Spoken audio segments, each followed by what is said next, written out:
Good morning students, कैसे हैं आप सब। आज हमारी जावा की क्लास 15 और 16 दोनों को हमने मर्ज कर दिया है, क्योंकि जावा की 15 जो क्लास थी वो यूनिट सेकंड का लास्ट टॉपिक बचा था, तो वो एक ही टॉपिक था, इसलिए हमने अलग से उसका वीडियो नहीं बनाया। तो जावा की 15 और 16 का एक ही साथ हमने बना दिया वीडियो, और आपको डिस्क्रिप्शन बॉक्स में दोनों वीडियोज़ का आपको PDF भी मिल जाएगा, तो आप वहाँ से डाउनलोड कर सकते हैं। तो चलिए आज की क्लास स्टार्ट करते हैं, बट उसके पहले एक छोटी सी आप सबसे रिक्वेस्ट है कि अगर वीडियो अच्छा लगे तो वीडियो लाइक कर दीजिएगा, और प्रोग्राम भी बनाते चलिए। अगर कोई एरर आपको समझ में आती, कोई फॉल्ट, तो आप हमें कमेंट सेक्शन में कमेंट करके बता सकते हैं, उसको हम फिर से समझा देंगे, ठीक है। और अगर वीडियो अच्छा लगे तो लाइक तो करिए ही। जो न्यू लोग हैं जो वीडियोस देख रहे हैं वो प्लीज़ सब्सक्राइब कर दीजिएगा, है ना। कमेंट भी करिएगा, और अपने जो भी स्टूडेंट्स हैं, दोस्त हैं, उनके बीच आप वीडियो शेयर करिएगा। तो चलिए आज की क्लास स्टार्ट करते हैं। जावा की 15 क्लास में देखिए, आपके जो सेकंड यूनिट था आपका सारा चीज़ हो चुका था। Decision making and branching if भी हो गया था, कंडीशनल स्टेटमेंट भी हो गया था, क्लासेस ऑब्जेक्ट्स एंड मेथड भी हो गया था, ठीक है ना। उसके बाद ओवर राइडिंग भी हो गया, ओवरलोडिंग भी हो गया, स्टैटिक मेंबर्स भी हो गया, स्टैटिक क्लास भी हो गया। भी प्रीवियस वीडियो में भी आप देख सकते हो, उसका लिंक आपको लास्ट में मिल जाएगा, ठीक है। कंट्रोल फ्लो स्टेटमेंट भी हो गया आपका, लूपिंग स्टेटमेंट भी हो गया। लास्ट आपका बचा था एब्स्ट्रैक्ट मेथड, है ना। तो एब्स्ट्रैक्ट क्लास और एब्स्ट्रैक्ट मेथड को आपको हम बताए दे रहे हैं आज की क्लास में। तो एब्स्ट्रैक्ट मेथड क्या होता है, इसको एब्स्ट्रैक्ट कीवर्ड के साथ हम डिक्लेयर करते हैं। इसका मीन्स होता है कि इसका मीन्स ओवर रिडन करना कंपलसरी है। एब्स्ट्रैक्ट मेथड में मेथड बॉडी नहीं होती, जिसे सब क्लास में ओवर कहने का मीन्स है कि अभी तक जब हम क्लास बनाते हैं, क्लास के अंदर जो हम मेथड बनाते हैं उस मेथड को वहीं पे हम डिफाइन भी करते हैं, है ना, कि मेथड के थ्रू हमें क्या काम कराना है। बट अगर हम एब्स्ट्रैक्ट मेथड यूज करते हैं, तो एब्स्ट्रैक्ट मेथड अगर एक क्लास में हमने बनाई है तो उसको उस क्लास में हम डिफाइन नहीं करते, सिर्फ उसको डिक्लेयर कर देते हैं और ओवरराइड करते हैं दूसरी क्लास में, और दूसरी क्लास में उसका डेफिनेशन हम देते हैं, ठीक है ना। तो सिंटेक्स हुआ abstract, type means data type, method name और पैरामीटर लिस्ट। एग्जाम्पल देखेगा, abstract class x, abstract wide call मी। यहाँ पे देखिए हमने सिर्फ कॉल मी को क्या किया, डिक्लेयर किया, लास्ट में हमने सेमी कॉलन लगा दिया, ठीक। Void class me to system dot out dot println, this is concrete method, बंद किया। क्लास भी एक्सटेंड्स एक्स किया, इनहेरिट किया क्लास एक्स को। अब देखिएगा, वाइड कॉल मी यहाँ पे है, वहाँ डिक्लेयर बस हमने किया, और यहाँ हमने क्या किया, उसको डिफाइन कर दिया। क्लास बी में कॉल मी को हमने डिफाइन क्या किया, B is implement of call me, ठीक। बंद किया, एक क्लास बनाया, पब्लिक स्टैटिक वाइड मेन। अब हम किसका ऑब्जेक्ट बनाते हैं, हमेशा डिराइव्ड क्लास का।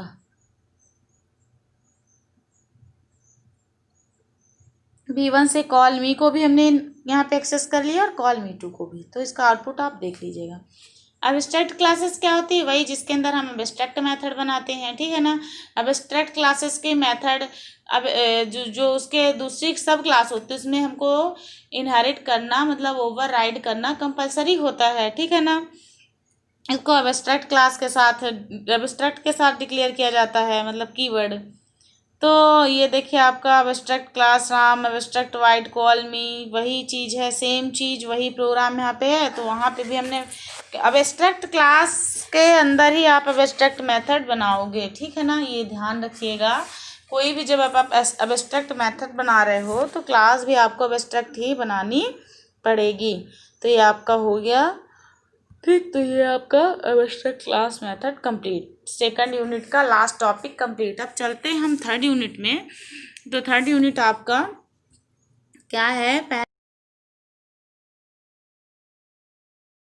आप थर्ड यूनिट का देखिए।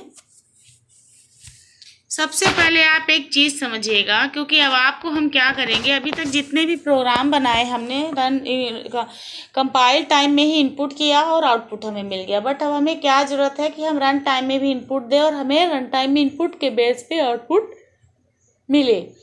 एक्चुअली में क्या है, मेरी तबीयत इस टाइम कई दिनों से थोड़ा सा डाउन चल रही है, इसलिए क्लासेस भी डिले हो रही हैं और वीडियोस भी नहीं बन पा रहे हैं टाइम से।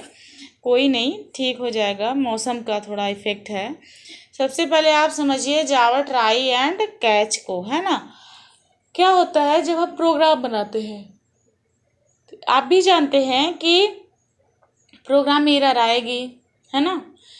तो जावा ये दो कीवर्ड्स हमें प्रोवाइड करता है, ट्राई और कैच। ठीक, ट्राई क्या करता है, ट्राई के अंदर ही हम वो सारे स्टेटमेंट लिखते हैं जिस स्टेटमेंट में हमको ऐसा लगता है कि एरर आ सकती है, समझ रहे ना। जैसे हम स्टेटमेंट्स तो लिखते हैं प्रोग्राम में, अब हमें ये पता है कि एरर आएगी कि नहीं आएगी, है ना, ये हमें मालूम है, प्रोग्राम बना रहे हैं तो एरर आ सकती है। तो हम ट्राई के अंदर वो सारे स्टेटमेंट लिख देंगे जिन स्टेटमेंट्स में हमें ऐसा लगता है कि एरर आ सकती है। ठीक, फिर कैच है। कैच क्या करता है कि जो हम ट्राई के अंदर स्टेटमेंट्स लिखे हैं तो कैच के अंदर फिर हम क्या करेंगे, उन एरर को कैच करते हैं और बताते हैं कि ये एरर आई है। अगर इन केस हमें किसी लाइन में ऐसा लगता है कि एरर आ सकती है तो हम कैच के अंदर फिर उसी लाइन के लिए एक प्रिंट आउट दिखाएंगे कि ये एरर है, समझ गए ना। तो ये होता है आपका ट्राई और कैच। ट्राई ये ब्लॉक होते हैं जिसमें वो स्टेटमेंट होते हैं जब एक्सेप्शन एरर होता है, हो सकता है, उसे हम ट्राई के अंदर लिखते हैं, है ना, कर सकता है। Syntax of try block, try statements मतलब वही स्टेटमेंट्स ट्राई के अंदर लिखेंगे।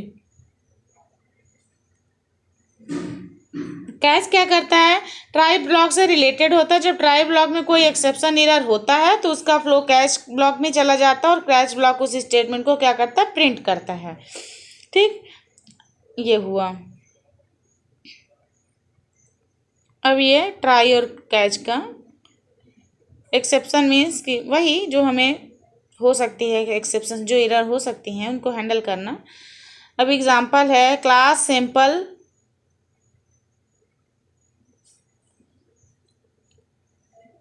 Try int age equal to 4/0 system dot out dot println a को प्रिंट कराओ, ठीक है ना। लेकिन अब एक चीज़ ध्यान दीजिएगा, जब भी हम किसी भी नंबर में 0 का भाग देते तो हमेशा क्या मिलता है, आउटपुट इनफाइनाइट मिलता है। तो एरर आई कि नहीं आई, है ना।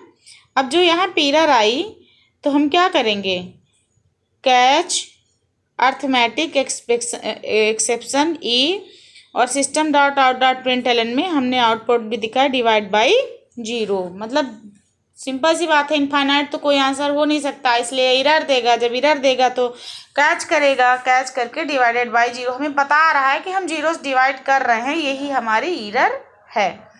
तो ये आपका एग्जाम्पल हो गया, ठीक है। अब आप आइए किसमें, ये देखिए आउटपुट दे दिया डिवाइडेड बाई 0, ठीक, वो एरर दिखा दिया। एरे, ठीक है ना।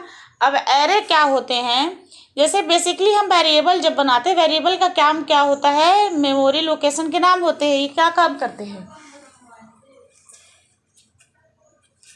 वैल्यूज को मेमोरी में स्टोर कराने का काम करते हैं। बट एक समय में एक वेरिएबल एक ही वैल्यू को मेमोरी में स्टोर करा सकता है। अब हमें ज़रूरत क्या है कि उसी एक समय में हम एक से ज़्यादा वैल्यूज़ को मेमोरी में स्टोर कराएं।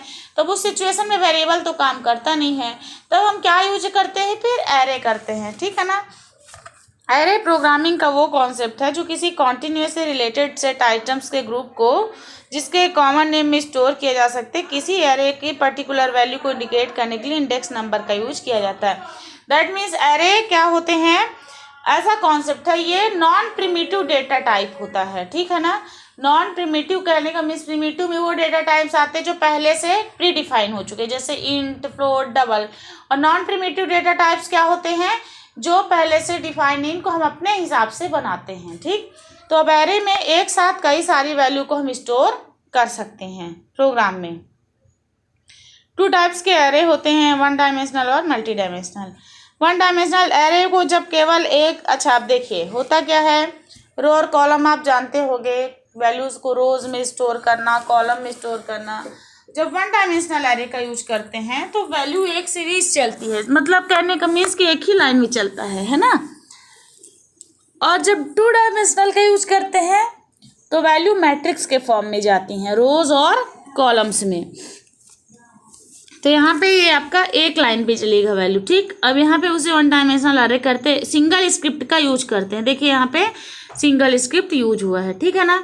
अब यहाँ पे हम क्या करते हैं, जैसे सिंटेक्स हुआ data type array name single script equal to new data type और सिंगल स्क्रिप्ट। एग्जाम्पल हो गया इंट सैलरी न्यू इंट, ठीक है ना, ये हो गया। Declaration of single dimensional array, अन्य वेरिएबल की तरह एरे को भी यूज करना, उसको डिक्लेयर करना मस्ट है, ठीक। Type variable name equal to new type और साइज तो देना पड़ेगा।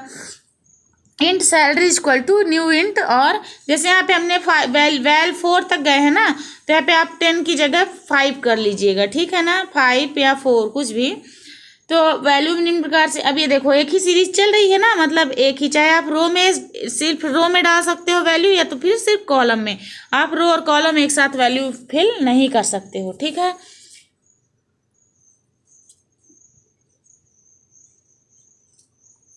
और इंडेक्स आपका 0 से स्टार्ट होता है, आपको ही पता है।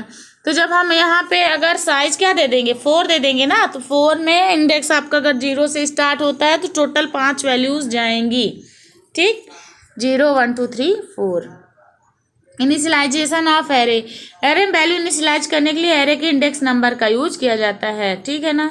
अब एग्जाम्पल देख लीजिएगा आप, ये इनिशियलाइजेशन हो रहा है एरे इंडेक्स में, मतलब सैलरी, यहाँ पे जो सेल लिखा सैलरी आप लिख लीजिएगा, ठीक। वही हम वेरिएबल मतलब एरे का नाम यूज करेंगे जो हमने डिक्लेयर किया है। सैलरी 0 इक्वल टू 1000, 1 में 2000, ये आपकी इनिशियलाइज कर दी मैंने, वैल्यू मैंने डाल दी, ठीक। यहाँ पे जो 10 है तो 10 की जगह आप 5 या 4 करिएगा, ठीक, जिस हिसाब से आप वैल्यूज डाल रहे हो। Example import Java dot i dot asterisk, ये क्या है, आपका पैकेज है जिसमें क्या है, जावा की जो इनपुट आउटपुट सारी भी मेथड है, क्लासेस हैं, जो कुछ भी है उसको हम सबको यहाँ पे यूज कर रहे हैं। Class array in public static wide man string, यहाँ पे एक लिखा है डेटा इनपुट स्ट्रीम DI, ये डेटा इनपुट स्ट्रीम आपकी क्लास है जो जावा में यूज होती है। इसका काम क्या होता है, आपको सारे इनपुट और आउटपुट इनपुट की फैसिलिटी प्रोवाइड करना, क्योंकि आपको रन टाइम में अब इनपुट देना है, ठीक। तो डेटा इनपुट स्ट्रीम का डेटा का DIS, ये सारी चीज़ें कैपिटल है, देख लीजिएगा ध्यान से।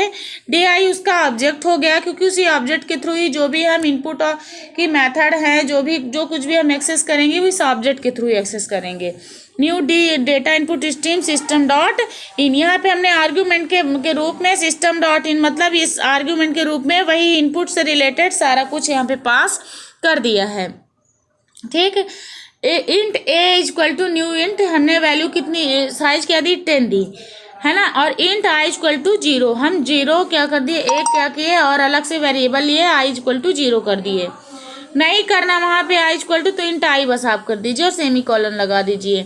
System dot out dot println inter 10 number. अब यहाँ पे हमने ट्राई किया, ट्राई के अंदर हम सारे स्टेटमेंट इसलिए लिख रहे हैं ताकि जो हमें रन टाइम में एरर मिले तो वो एरर हमें बता सके, ठीक है ना।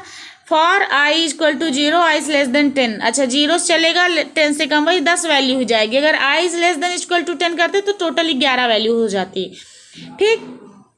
ए i equal to integer dot parse int, यहाँ पे इंटीजर डॉट पार्स इंट इसलिए यूज हुआ है क्योंकि आप भी जानते हो जितनी भी ज़्यादातर लैंग्वेजेस हैं ऑब्जेक्ट ओरिएंटेड लैंग्वेजेस, वो कोई भी नंबर को स्ट्रिंग के फॉर्मेट में लेती हैं और हमें नंबर को एज इंटीजर फॉर्मेट में इनपुट कराना है। तब हम उस सिचुएशन में क्या करते हैं, उन मेथड का यूज करते हैं जिनके थ्रू स्ट्रिंग से इंटीजर में कन्वर्ट हो सके। तो इंटीजर डॉट पार्स इंट क्या करेगा, स्ट्रिंग वैल्यूज को इंटीजर में कन्वर्ट कर देगा। DI डॉट रीड लाइन की डाटा इनपुट स्ट्रीम की जो ये ऑब्जेक्ट है DI डॉट रीड लाइन, ये क्या करेगा, सारे नंबर्स को रीड कर लेगा। कैच एक्सेप्शन ई, यहाँ पे हमने कैच का एक ऑब्जेक्ट बनाया ई और सिर्फ कर्ली ब्रेसेस ऑन किया और ऑफ किया, क्योंकि हमें कैच का काम क्या है, सिर्फ जो भी एरर मिलती है उसको हमें प्रिंट करा दे, है ना। हम प्रिंट नहीं कराना चाहते, हम इतने सक्षम है भाई कि हम ढूंढे अपने से एरर, तब ना हमारा उतना ही नॉलेज ग्रोथ होगा। तो हम यहाँ पे कोई भी प्रिंट नहीं करा रहे हैं, कुछ भी, कोई भी एरर। फिर फॉर आई इक्वल टू 0 और हमने जो वैल्यूज इनपुट की थी उनको हमने क्या किया, आउटपुट यहाँ पे ले लिया, ठीक। वैल प्लस आई प्लस ये आपका इनपुट हो गया। ए आई में जो भी वैल्यू है 10 वैल्यू आपकी इनपुट हो जाएंगी। मल्टी डायमेंशनल एरे में वही मतलब एक से ज़्यादा सबस्क्रिप्ट का यूज किया जाता है। इसमें मैट्रिक्स के फॉर्म में या टेबल के रूप में रिप्रेजेंट किया जाता है। डेटा टाइप एरे, रो साइज और कॉलम साइज। देखिए मैंने बताया ना, मल्टी डायमेंशनल में रो और कॉलम दोनों में वैल्यूज जा सकती हैं। ठीक। Initialisation of multi dimensional array को में निम्न वैल्यू जैसे इंट टेबल 2 दिया 10 20 30 40, तो 10 20 रो में चला गया, 30 40, तो इस तरीके से रो और कॉलम में एडजस्ट हो जाएगा आपका। ठीक है ना। तो यहाँ पे जो ये सिंगल जो यहाँ पे टेबल 2 है, यहाँ पे आप डबल डबल कोटेशन यूज करोगे, करली ब्रेस। 10 20 को एक करली ब्रेस के अंदर रख देना, जैसे नीचे वाले में देखिए ना, नीचे वाले में जैसे है, और 30 40 को एक करली ब्रेस में, है ना। तो ये आपका हो जाएगा इस तरीके से। अब इंट टेबल 3 तो यहाँ पे 3 वैल्यू, टोटल 6 रो, मतलब 3 रोज में जाएगी, 3 कॉलम में वैल्यू जाएगी, है ना। अब ये एग्जांपल है आपका system dot out dot println sorry import Java dot i dot star. यहाँ पे डाटा ये वही data input stream d equal to new data stream use कर लीजिएगा, लिख लीजिएगा। Int a double script use किया, न्यू इंट 3 साइज दी, इंट आई इक्वल टू 0 कर दिया। अब यहाँ पे system dot out dot println में इंटर 10 वैल्यूज मत लिखिएगा, इंटर वैल्यूज बस लिख दीजिए। ठीक है ना, आप 10 वैल्यूज मत लिखना। थोड़ा थोड़ा क्या है कि जब हम लोग प्रोग्राम बनाते थे तो हो गया, उतने समय हम लोग भी थोड़ा सा इतने नॉलेजफुल तो नहीं थे, तो बस वही लिख लेते थे, जैसा भी प्रोग्राम नेट में मिल जाता था तो लिख लेते थे, इतना ध्यान नहीं दे पाते थे। बट आपको हम बता रहे हैं तो आप ध्यान दीजिएगा। ठीक। अब यहाँ पे हमने 2 फॉर लूप इसलिए यूज किया, एक फॉर लूप के थ्रू वैल्यू रोज में जाएगी, दूसरे फॉर लूप के थ्रू वैल्यू किस में जाएगी, कॉलम्स में। ठीक है ना। और इंट ए आई जे को हमने क्या किया, यहाँ पे पार्स इंटीजर, वही ये सारी चीज़ें। ठीक। फिर से हमने इसका आउटपुट ले लिया और आपका ये जावा का एरे ख़त्म हो गया। अब आपको जो भी प्रॉब्लम जाएगी, इन दोनों प्रोग्राम को आप रन करिएगा। विदाउट रन किए आप नहीं समझ सकते हो कि अभी क्या आप हमें प्रॉब्लम जाएगी। तो आप प्रोग्राम बनाइए, प्रोग्राम रन करिए। अगर एरर आता है तो आप हमें कमेंट सेक्शन में कमेंट करिएगा, व्हाट्सएप पे हमें बता दीजिएगा, जो मेरे वाले स्टूडेंट्स हैं। ठीक है, तो आपको फिर से वो डाउट क्लियर कर दिया जाएगा। चलिए मिलते हैं कल की क्लास में, अभी के लिए बाय बाय।